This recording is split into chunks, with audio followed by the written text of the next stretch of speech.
दोस्तों नमस्कार। कानूनी बात बताने वाले मेरे YouTube चैनल में आपका स्वागत है। आज का विषय निर्णय, न्यायालय का निर्णय यानी जजमेंट। अब कोर्ट केस चलता है, कानूनी कार्रवाई होती है, तब एक चीज हर आदमी के कान में आती है, भाई जजमेंट क्या दिया था, ऑर्डर क्या पास हुई थी, डिक्री क्या मिली थी। ये अलग अलग शब्द जब आते हैं तो आदमी कंफ्यूज होता है, भाई जजमेंट यानी क्या। हम बाकी के चीज बाकी का वीडियो में बताएंगे, आज केवल जजमेंट क्या इसके बारे में ये वीडियो बताने वाला है।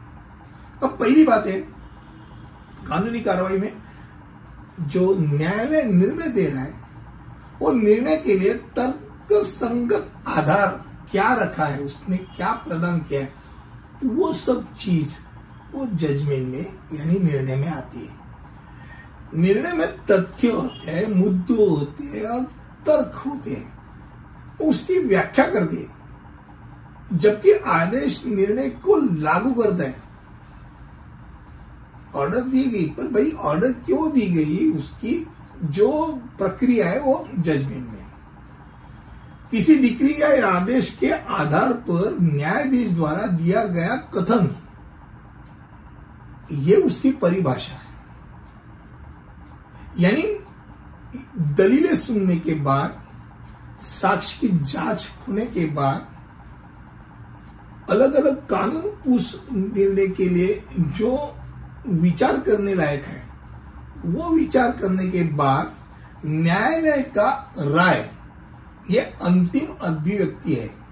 ये न्यायालय का न्याय यानी निर्णय, राय है, जजमेंट है। न्यायालय द्वारा दोनों पक्षों को सुनने के लिए एक अवसर दिया जाता है, भाई तुम तुम्हारा बात रखो, तुम तुम्हारा बात रखो। फिर दोनों वकील एक दूसरे के मुद्दों को खंडन करते हैं, क्रॉस एग्जामिनेशन होता है, विटनेस को पूछा जाता है। अब जो मुद्दे ये हर दोनों पक्षकारों ने रखे थे, भाई इस वकील ने ये मुद्दा जो रखा था ये सुनने लायक था, अच्छा था, पर मेरा निर्णय यहाँ के ओर झुक रहा है, क्योंकि यहाँ एक दो तीन चार पांच छह ये चीज मुझे सामने दिखाई दी, उसमें सच ज्यादा लगता है, उसमें तर्क संगत लगा है। ऐसा नहीं होता कि एक ही बाजू सब बराबर हो जाती है, दोनों ओर से कुछ न कुछ तो आता है, और ये निर्णय प्रक्रिया है। यानी दोनों पक्षों का, दोनों वकीलों का जो बातें हुई है, वो जो मुद्दे रखे हैं, वो मुद्दों का बाद वो जजमेंट में आना चाहिए, और उसके ऊपर उसका निर्णय क्या, उसका राय क्या।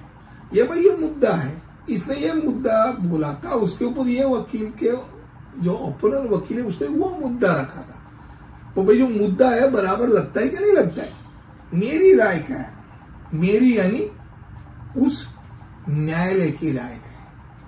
और ये सब राय होने के बाद अंतिम निकाल, जो अंतिम निर्णय न्यायालय देता है उसको हम जजमेंट बोलते हैं। तब यह जजमेंट में, निर्णय में, मामले के तथ्यों जब बातें आती है, सब तथ्यों की बातें उसमें लिखी चाहिए, निर्धारण के बिंदु रखने चाहिए, भाई किस भाषा में और किस चीज के लिए झगड़ते हैं, वो ये भाई एक दो तीन चार पॉइंट्स थे। फिर उन बिंदुओं पर, वो पॉइंट्स पर निर्णय, और वो निर्णय के पीछे उसका तर्क ये आना चाहिए, और संक्षिप्त विवरण शामिल होना चाहिए, और सबसे आखिर में निर्णय के कारण दी गई राहत आ जाती है। तो ये सब जजमेंट यानी निर्णय के बारे में होता है। मुझे लगता है कम शब्दों में निर्णय यानी कोर्ट का जजमेंट क्या होता है उसके बारे में मैंने आज बताया। अगली वीडियो में ऐसे कुछ लेकर आऊंगा, तब तक के लिए यही रुकता हूं। धन्यवाद।